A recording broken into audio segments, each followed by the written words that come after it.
she absolutely killed this.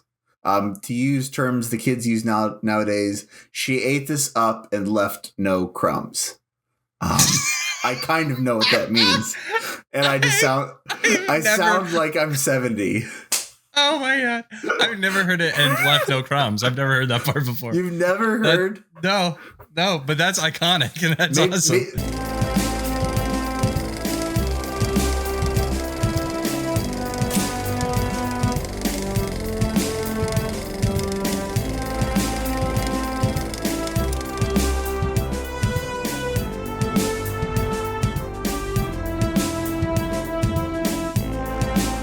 And welcome back to the Cinefile, the podcast celebrating cinema one film at a time. Each week, my co-host Jake Biller and I break down a film, discussing anything from mise en scène to scenes you missed.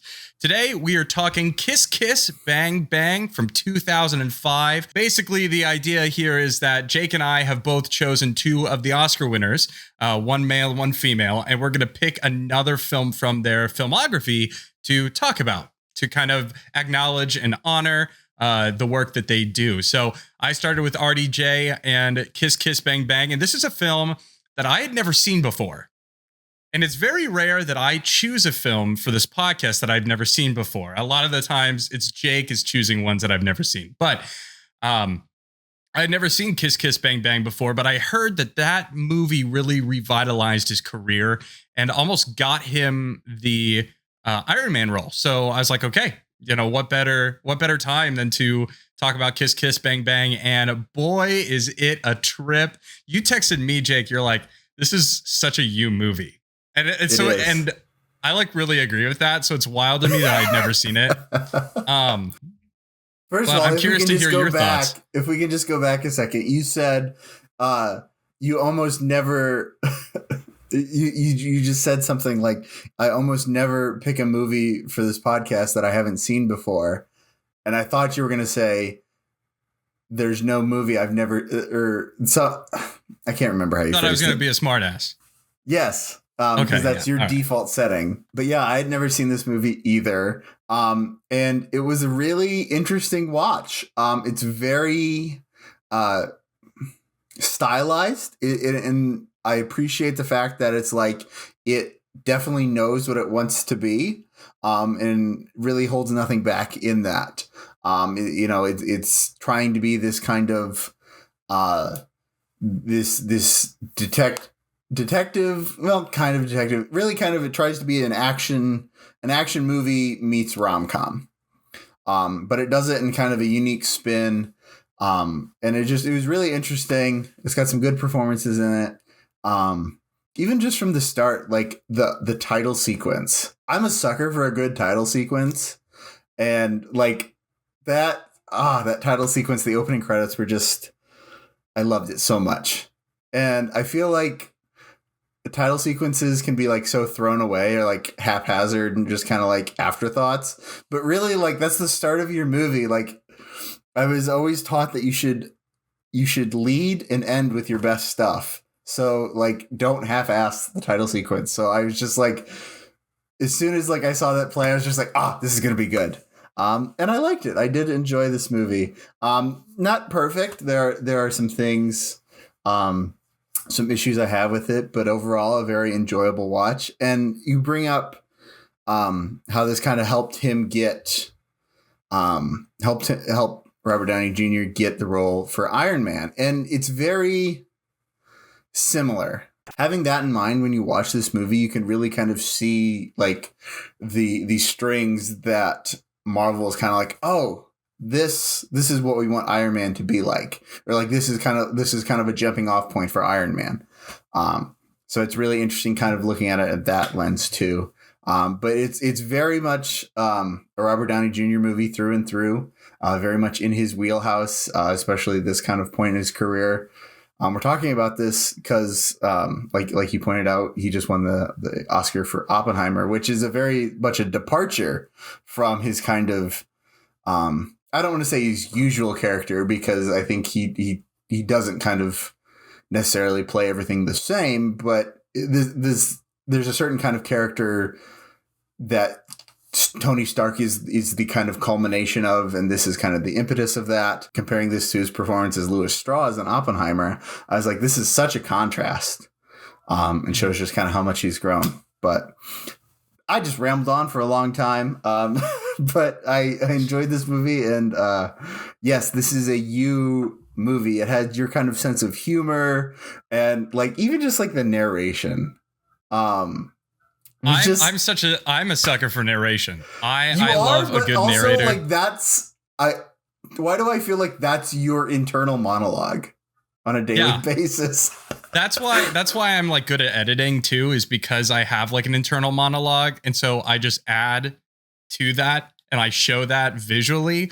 But yeah, I mean, starting off with Robert Downey Jr., he had struggles, had been in and out of prison or jail.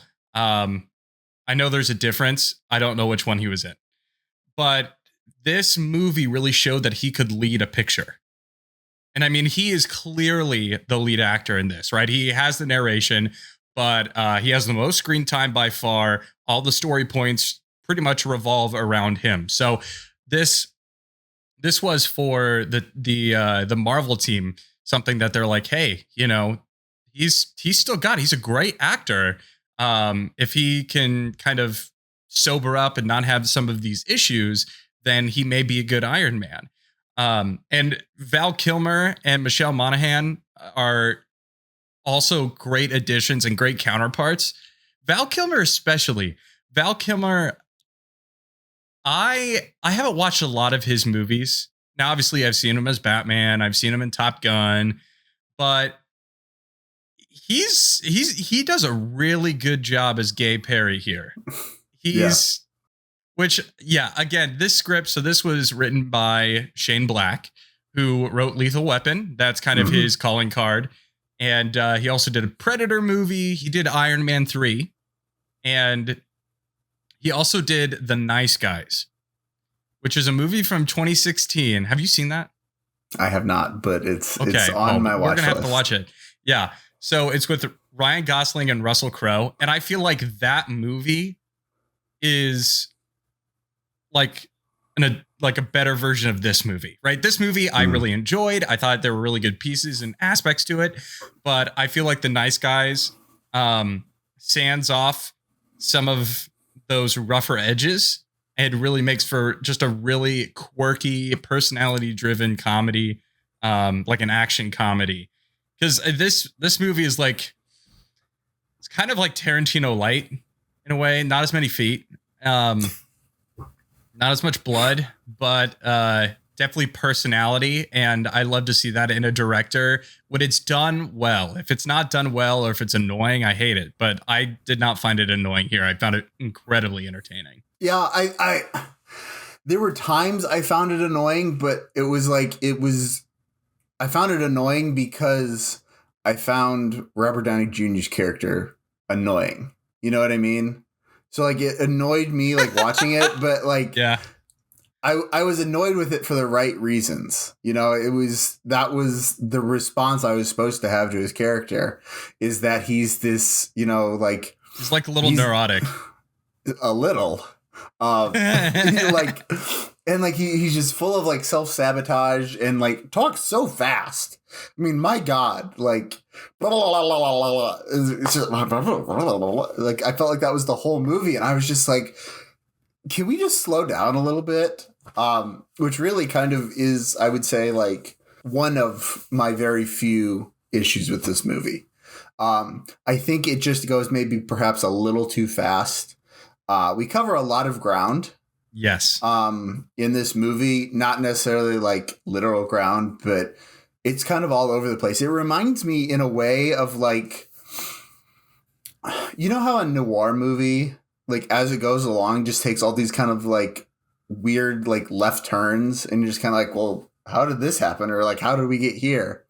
I felt like in that spirit, that was kind of how this movie kind of played out in like the second and third acts. To me, just kind of that, it just kept being like, we'd end up someplace and then all of a sudden, like a clue would click for someone or someone would remember something and we'd take just like we would be kind of heading one way and we just drastically, like, if you're driving a car, you're just driving down the road and someone just whips it to the left. I felt like is kind of how this movie played out. And it was jarring, it was fast, and I just felt like it went so fast. It just kind of, there were moments I wanted to just stop and be like, wait, what? What is going on? Like, just kind of catch my breath. And I didn't feel like this movie had a lot of ththose moments kind of built in. Yeah. And so you mentioned noir, and this movie, I think there's an argument to be made that it is a noir, or at least like a neo-noir. Neo-noir comedy. A neo-noir rom-com. What? But that's what this is. Because honestly, like Michelle's character is a femme fatale in a lot of ways. She's not squeaky clean. And as much as Robert Downey Jr.'s character has good intentions and kind of sees the good in her, she isn't a squeaky clean character. I mean, you texted me, you're like, what the hell is this Christmas party they're going to? Oh my God. That was messed up. That was wild. But so she's not exactly this patron saint character. And then you obviously have the voiceover that kind of dictates the story. But what I like is specifically about this voiceover is it also is personality driven, right? It's not like a Morgan Freeman in Shawshank, right? Which we talked about at the beginning of this season. He is very methodical in the way in which he tells the story, right? The X to Y to Z. But RDJ's character does like X to A to Z to B to, just goes all around the map, which is, that's how I think, as we know. I mean, how many times have I started a conversation mid-conversation?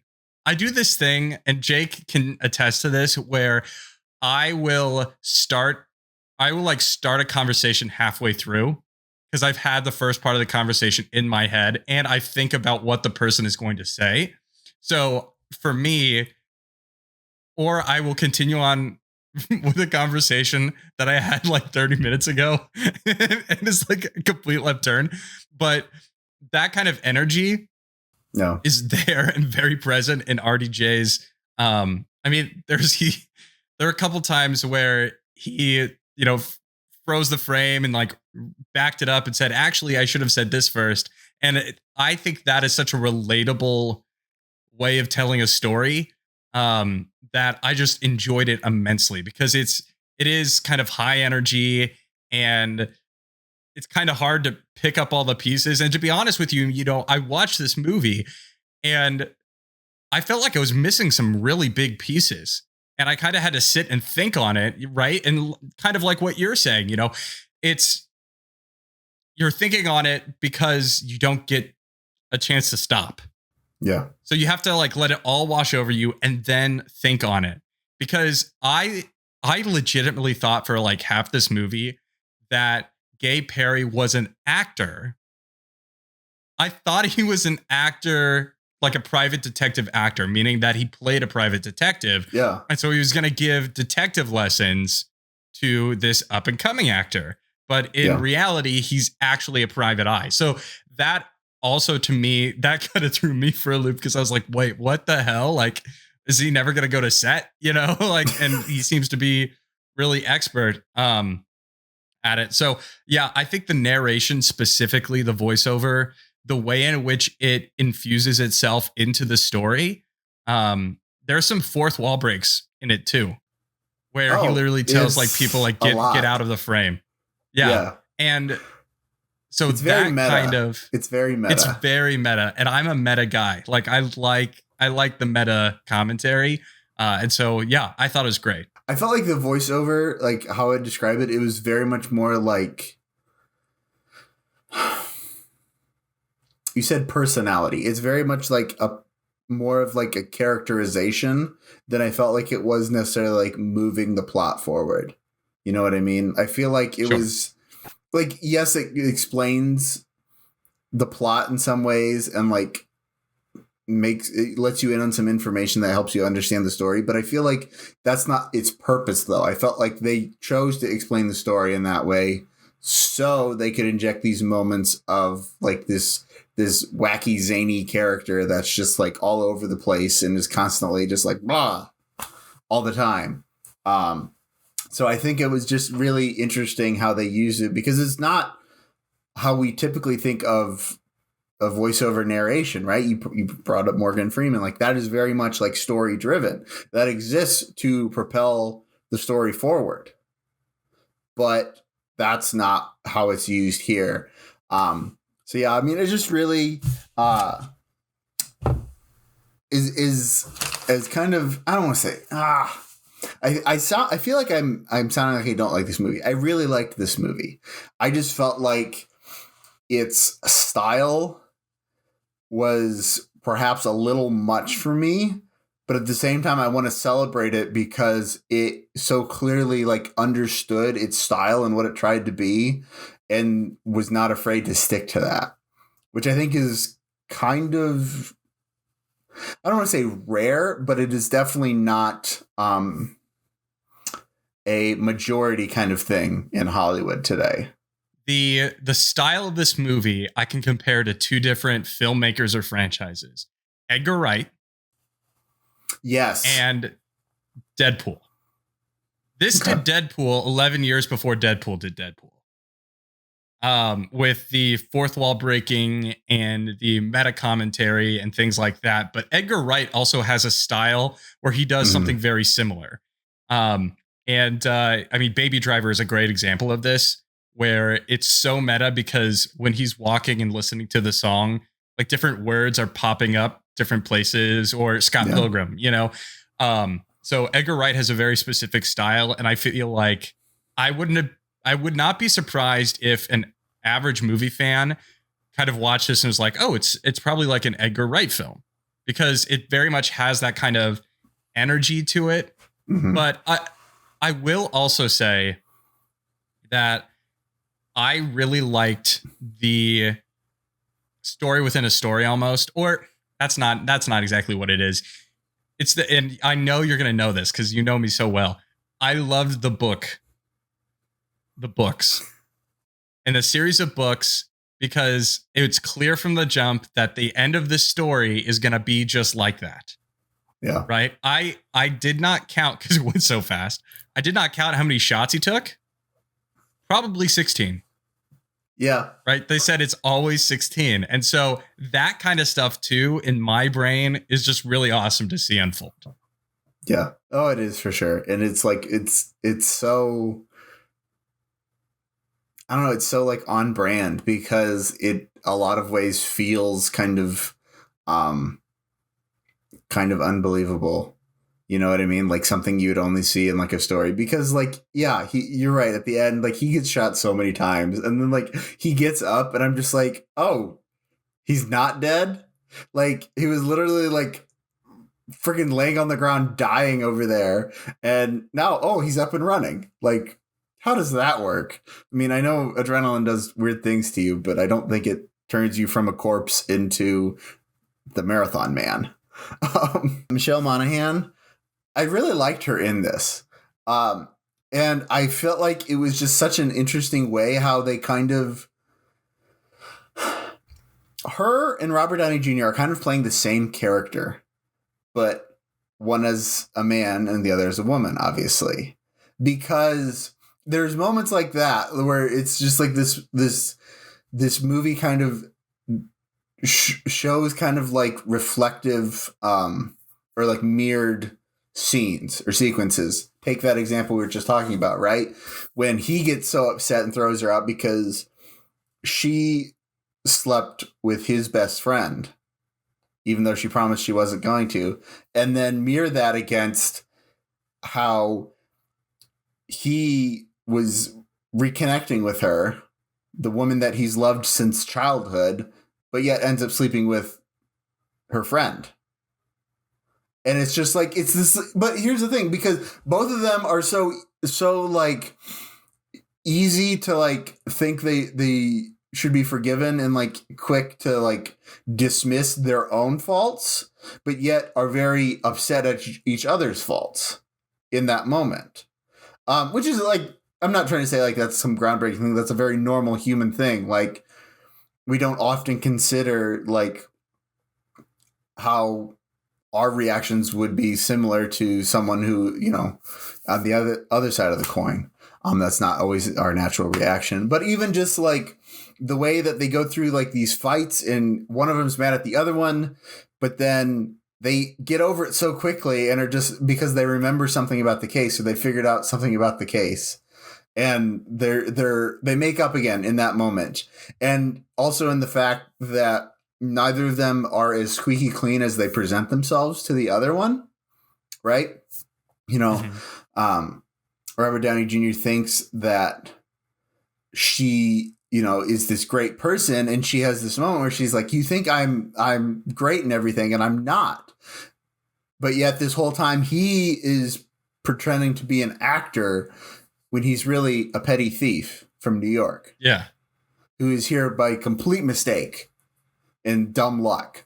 So it's just, I don't know. I felt like I was watching the same movie, or I was watching two of the same characters, like figure out each other, and in turn, then they figure out themselves because they're dealing with someone exactly like them. And I thought that was really interesting. There's so much going on in this film that, especially like I'm thinking back to the very beginning, right? The premise of this film is that there's a petty thief who stumbles into an audition and gets the part, or is going to go screen test, and then is kind of thrown into this other, you know, real life situation. But I feel like that's so glossed over, right? If you watch the trailer for this film, it is a little bit more about like being a petty thief. And that's not really what he does at all. It's clear that he has these quirks and eccentricities, but he's not like really a petty thief. So I feel like you're, you know, flying by the seat of your pants so much that what would be the traditional first act of the film is like a 3-minute summation.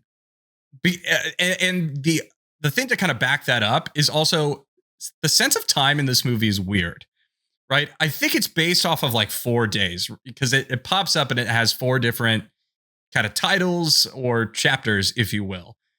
But what was the time frame from him stealing to being on this plane, being in LA, and then doing detective lessons? Because in the real world, that's like at least a month. But 100%. It's like, it seems like this is all within a week, which is just absolutely mind-blowing to me. Here's an interesting thing. We keep talking about pace and like how fast this movie is. It's under 2 hours. Do you think this, if it were made today, do you think it gets a longer runtime?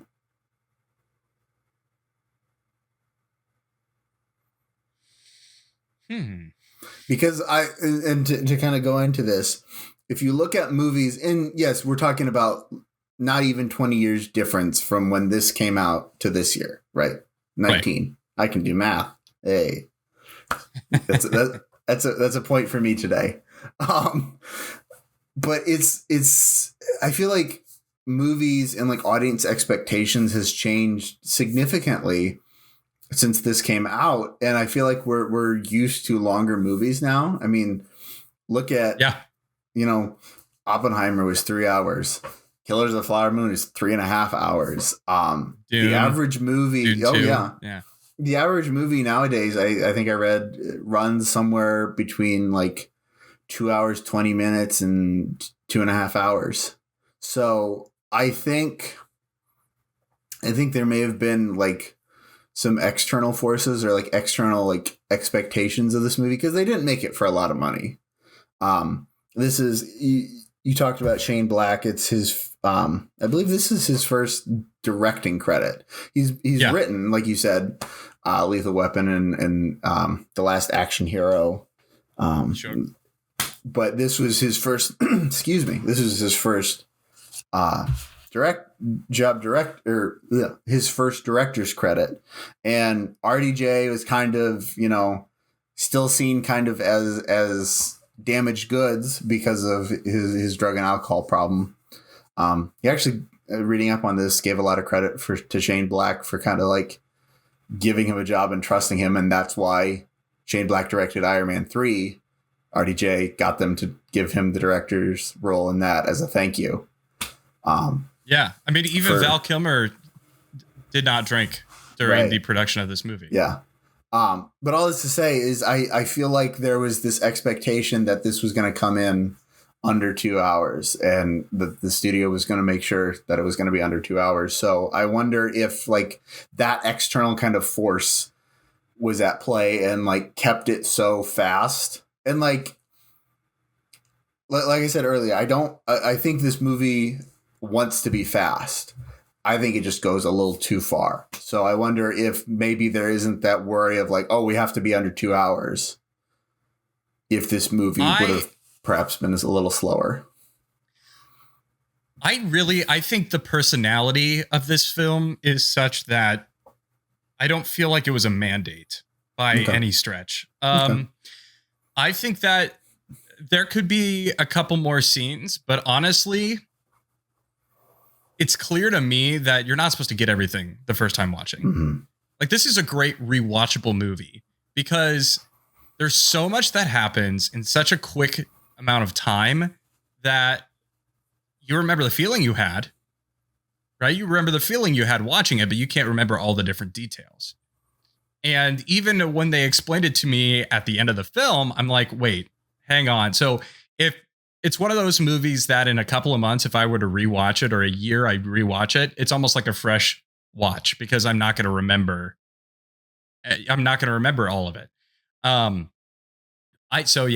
don't think it would necessarily be longer, but I think it probably would be more popular than it was. You know, how many times has somebody heard of Kiss Kiss Bang Bang?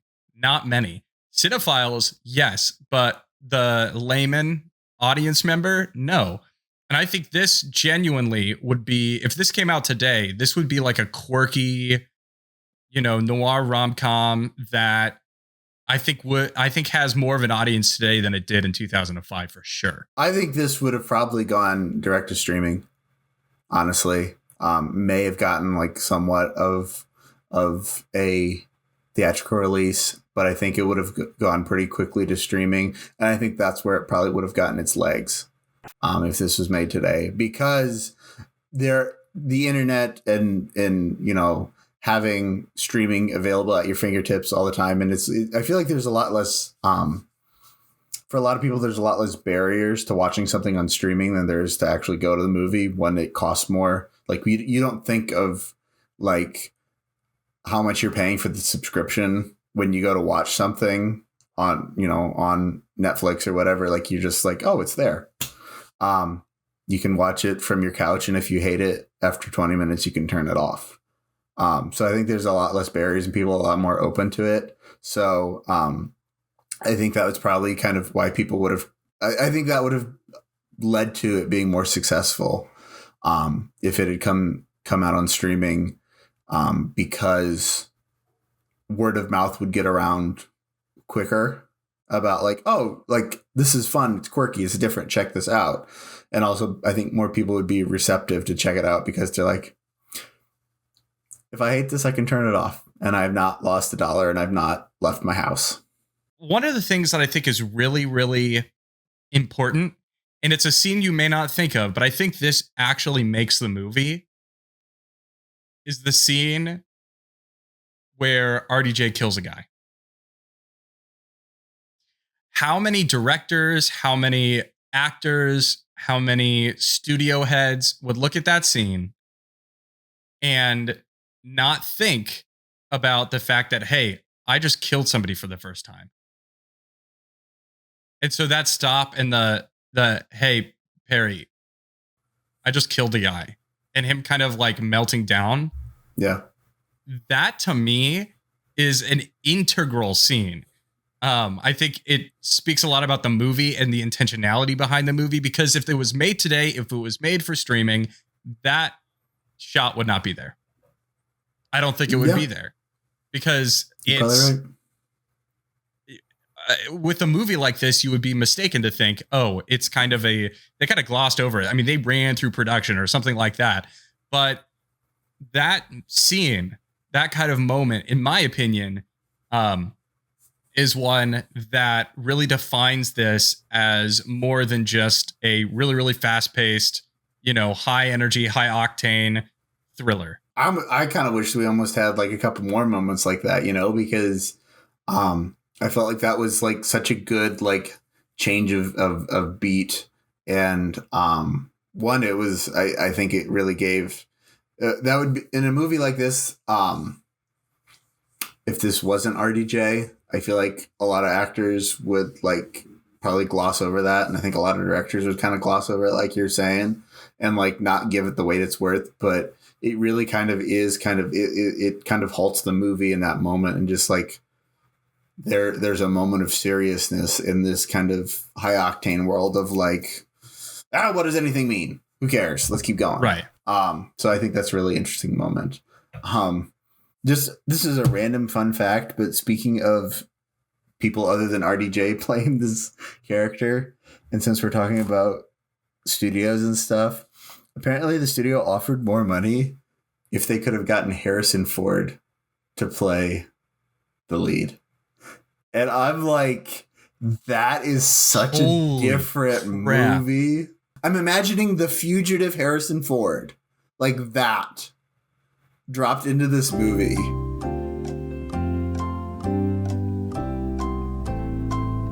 What? Okay, now I kind of want to see that. Wow. All right, now we're going to go into Rosebud and Thorn. As always, Jake, I'm passing it off to you. What are your Rosebud and Thorn for Kiss Kiss Bang Bang? Roses, got 3 of them. Going to go to Michelle Monaghan. She was the first Rose. And I think she has the best performance in this movie. Definitely the one I enjoyed the most. RDJ is very, very good. And Val Kilmer is very, very good. Those are my other 2 Roses. But I don't know. There was just something more at ease about her performance to me. It's hard to describe it, but I was just like, she absolutely killed this. To use terms the kids use nowadays, she ate this up and left no crumbs. I kind of know what that means. And I just sound like I'm 70. Oh my God. I've never heard it and left no crumbs. I've never heard that part before. You've never heard? No, but that's iconic and that's awesome. Maybe it's 0 crumbs instead of no crumbs. Anyways, there's no crumbs left. So gotta give, but yes, rose to her, and then also rose to RDJ. This just shows his brilliance as an actor, and why he deserved another chance. I'm so glad he got another chance. And also a departure, like we talked about, for Val Kilmer, known as this kind of big action hero. And dude had some stuff as Gay Perry. Why he was just... That's the most on the nose name. It's like, on the that nose could not be done. That could not be done today. It's not on the nose. It's like fully up the nose. Like we're digging for gold. It's so on the nose. Yeah, that choice could not be made today. That is a very 2005 choice. Yeah. But a rose nonetheless to his performance. Bud, for me, it's going to be the voiceover. It took me out of it. It took me out of the movie. And I think it's because I kept wanting to understand the movie, and I like to understand like where we're going and like what's going on, and have things, especially when there's like a puzzle or a crime or something to be figured out. I like to give myself the like mental challenge of like trying to figure it out before our characters do. That's why I kept watching. When I first saw Harry Potter, watching through those, I was like, oh, like, yeah, these are good or whatever, but like there's a puzzle in them, and I want to try and figure out the puzzle. Right. Ask Tanner. Those were some of my favorite parts of especially the early Harry Potter movies. I watched some of them with you too. You watched? Because I have that picture of you with the rectangle pillow on, and I said you're the king of rectangles. I don't know why. I don't know why I do the things I do sometimes. You were because you were gonna watch. You're probably gonna watch Prisoner of Azkaban because that's your favorite. And then I said, "Oh, is this the second one? I've seen the first." And you're like, "You've never seen Harry Potter?" Yeah, I rebuked that. Yeah, that's right. And so you said, "So we're watching the second." In the name of Jesus, yeah, that's. You said, "So we're watching the second one now." I was like, "You can watch whatever you want." You're like, "We're watching the second one now." I'm like, "Okay." I remember that because And then we watched Azkaban together a couple weeks later. We watched the last one together. Yeah. Because I have another video of you like in a hood, like watching the part where he dies. Anyway. You just have videos of me just like on your camera roll all the time, apparently. That's not edit the show. I was gonna say that's not dangerous at all. Anyways, back on topic, Bud, the voiceover. I felt like it just kept pulling me out of the movie. Because I felt like movie making isn't what this movie was supposed to be about or like wanted to be about. So the fact that we kept like pulling back and like making me realize like movie making qualities, like, because that's really all this voiceover is talking about like framing and like story progression and stuff like that. It's very like we talked about, it's very meta.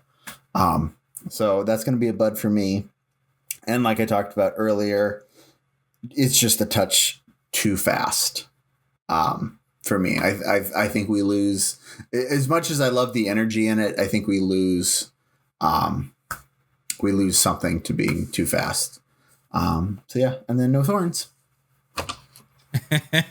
Last week was your first thorn, and we're keeping it at one. For me, I have 3 roses to give. RDJ is going to get one of my roses. I think his performance is just damn entertaining, especially a voiceover. I'm a big fan. I know you just said you weren't a huge fan of it. I am a massive fan of it. Gonna give a rose to Shane Black, writer-director here. I think he does an excellent job of bringing this story to life. It's really fun. It's vibrant. It's really high energy, and I really, really liked that. And then my third rose is to Michelle Monaghan. Now I always think of her as Tom Cruise's wife in Mission Impossible 3. And then she comes back in Fallout. And she falls back in. Her performances. And then by the end of the movie, she's falling out. Spoiler alert. Yeah, no, but that's also not true. But she had pretty basic performances in those. And so this was like a very pleasant surprise. Yeah, she was really good. She was really good in this. Buds, I'm going to agree with you. I do think it's a little fast. I wanted to be able to break things down more, but I also understand what they were going for, so it's not going to be a thorn for me. Yeah, I think I just wanted it to be a little slower, that I could kind of understand everything that's going on. But that's not real life a lot of the times, especially if you have my brain. Things aren't going to slow down. If you got Ben brain. Yeah. You don't want Ben brain. And then no thorns. I really don't have. I thoroughly enjoyed this. Okay, we're going to do some final thoughts. Jake, what are your final thoughts? Final thoughts. Sorry. No, it's fine because what are your final thoughts? Final thoughts. I'm really glad we watched this. I liked it. I'd heard of Kiss Kiss Bang Bang, but I don't even know if it was on my watch list per se. But I enjoyed it. It was fun. It was entertaining. It was different. And I like looking at actors' careers, right? Going back to why we're talking about this, honoring Robert Downey Jr. for just winning the Oscar. And I enjoy kind of seeing how people grow over their careers. And it's so, I just think it's really interesting to see how this role led to Iron Man, Iron Man led to him being a big name, and big name is why he was probably, suggested to Chris Nolan, for Oppenheimer. I don't know the whole casting story behind that, but definitely draw a lot of attention from his star power getting cast in Oppenheimer, along with a very, very stacked cast and a lot of other big names too. But just really and appreciating how different that role was for him when you look at his filmography leading up to it. So yeah, I really appreciated that. And really kind of taking this character that he's really kind of, like I said, he doesn't play the same thing in everything, I won't say, but he definitely is very good he's really good at playing a smart ass. And kind of looking at really this movie, then to Iron Man, then to something like The Judge. All three of those, he's very much a smart ass, but like seeing the maturation of the smart ass, if you will. Kind of. Now that's a triple feature for you. Kiss, Kiss, Bang, Bang, Iron Man, and The Judge. I would watch the absolute. Yes, you would. But yeah, it's fun seeing where people get their start, or in this case, kind of get their restart, if you will. Mm-hmm. In the case of RDJ. And yeah, it was really enjoyable and definitely recommend it. Yeah, I really enjoyed it too. It was a pleasant surprise, even though I had picked this, I'd never seen it. And I kind of just wanted to, I didn't know what to expect. The trailer didn't really do it for me. And so I kind of just showed up, not really expecting much, and was thoroughly pleased and surprised at what an entertaining, quick-paced, neo-noir rom-com this is. It's definitely full of personality, great moments, fourth wall breaking, and great performances. So I could not recommend it enough. I think the positives way outweigh the negative of it being a little bit too fast. But the real question is for you folks. Have you seen Kiss Kiss Bang Bang? Did you know that kind of helped revitalize Robert Downey Jr.'s career? Let us know your thoughts in the comments down below. If you like this video, hit that like button and ring that bell with the subscribe button to get all notifications on upcoming content. We got plenty more coming down the pike for you. Jake, what are we talking about next week? Next week, we are talking Dolomite Is My Name, and we are honoring Divine Joy Randolph, Best Supporting Actress winner this year for The Holdovers. Spoiler alert. Well, that's not a spoiler alert. Full disclosure, I should say. I haven't seen this either, so it'll be a fresh watch for both of us. Oh, you haven't seen it? No, have you? Yeah. Oh, yeah. Is it good? We'll get into it next week. Okay. Wait, that was great. That was great. Is it good? Well, we'll get into it next week. Make sure to tune back in. I picked this because supposedly this is the movie that Alexander Payne saw and said, I like Divine Joy Randolph. I should put her in a movie. And so this is supposedly what led to her getting cast in The Holdovers. So I'll be interested to see what Dolomite has in store for us. Make sure to follow us on social media. Follow myself, Jake, the Cinefile. You see all the links just as always. For Jake Biller, I'm Ben Sparrow. Thanks so much for watching. We'll see you back here next week. And cut.